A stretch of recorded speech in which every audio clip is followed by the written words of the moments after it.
झारखंड की 2 सीटों पर होने वाले राज्यसभा चुनाव के लिए इंडी गठबंधन की तरफ से जेएमएम के प्रत्याशी बैजनाथ राम और कांग्रेस उम्मीदवार प्रणव झा ने दो सेट में नामांकन दाखिल किया है। नॉमिनेशन में सीएम हेमंत सोरेन समेत इंडी गठबंधन के तमाम नेता भी मौजूद रहे। सीएम हेमंत सोरेन समेत इंडी गठबंधन के सभी नेताओं ने दोनों सीट पर जीत का दावा किया है।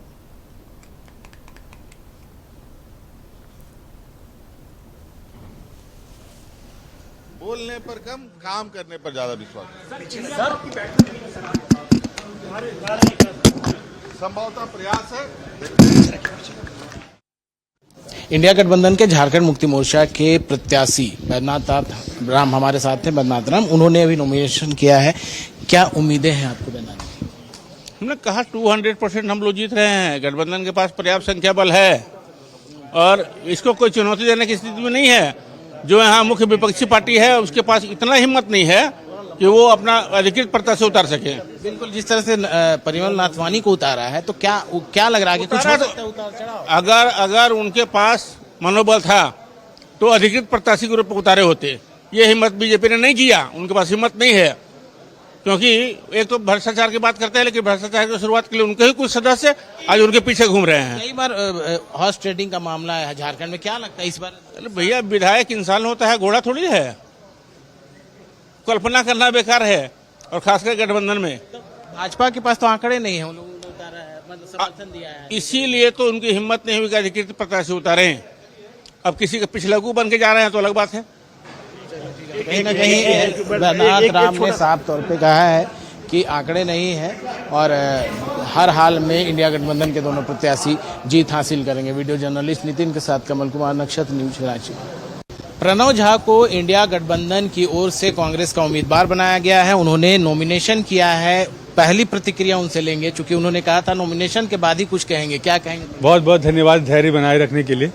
और मैं चाहता था कि चीज़ें जो हैं वो सामान्य रूप से इवॉल्व हों। और आज जो है सबने, कल रात को सब विधायक दल का बैठक था, महागठबंधन दल के विधायकों का बैठक था।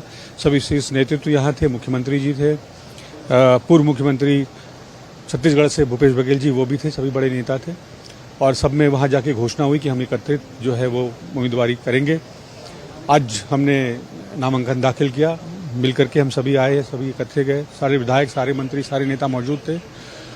और इस प्रण के साथ हम यहाँ आए थे कि हम भाजपा के सारे षड्यंत्र को विफल करेंगे। हमें उम्मीद था कि एक स्वस्थ राजनीतिक परंपरा जो महागठबंधन यहाँ मिलकर के चला रहा है वही चलेगा, वही चलायमान होगा। भाजपा से जो है उनका एक उम्मीदवार होगा। उन्होंने एक पर्चा भी खरीदा था। लेकिन बड़े दुख की बात है कि बड़ी बड़ी बातें करने वाले उम्मीदवारी लेकर भी आए तो एक धनपशु को लेकर के आए, और वो अपने धन से बिरसा मुंडा की भूमि को चुनौती देने की कोशिश कर रहे हैं। यहाँ की राजनीति को मैली करने की कोशिश कर रहे हैं। मुझे पूरा विश्वास है कि यहाँ के लोग, यहाँ के नेता, यहाँ के विधायक उनको मुंहतोड़ जवाब देंगे। चूंकि इंडिया गठबंधन इंटैक्ट है, मुख्यमंत्री खुद आप लोगों के साथ रहे हैं, तो कहीं कोई चुनौती या कोई चैलेंज तो नहीं लगा? चुनौती आंकड़ों के हिसाब से तो नहीं है, रणनीति के हिसाब से भी नहीं है, और जिस संकल्प के साथ है उससे कतई ही नहीं है। लेकिन हम जब तक चुनाव हो नहीं जाता, जब तक हम उनको करारी शिकस्त दे नहीं देते, तब तक हम पूरी तरह से मुस्तैद हैं और इनको यहाँ से हम वापस भेजेंगे बैरंग। 10 दिनों का समय है अभी वोटिंग में, 18 को वोटिंग होने। किस तरह से आप लोग आगे की रणनीति के तहत काम? कल स्क्रूटनी वगैरह हो जाने दीजिए, विड्रॉल हो जाने दीजिए। क्या पता जो विरोधी का प्रत्याशी है वो, उसको अकल आए थोड़ी, और उनको और सद्बुद्धि आए और वो वापस जाएं। उसके बाद फिर इस बारे में बात करेंगे आगे। अभी तक तो उम्मीद है दोनों आप लोग इंडिया गठबंधन के दोनों प्रत्याशी? जी, सभी ने यही उम्मीद जताया है। सभी ने इसी विश्वास से हमें आशीर्वाद दिया है और हमें विश्वास है कि यह आशीर्वाद फलित भी होगा। बहरहाल प्रणव झा ने साफ तौर पे कहा है कि सारे लोग इंटैक्ट हैं और रणनीति के तहत इस चुनावी मैदान में उतरे और जीतकर सामने आएंगे। वीडियो जर्नलिस्ट नितिन के साथ कमल कुमार, नक्षत्र न्यूज, रांची।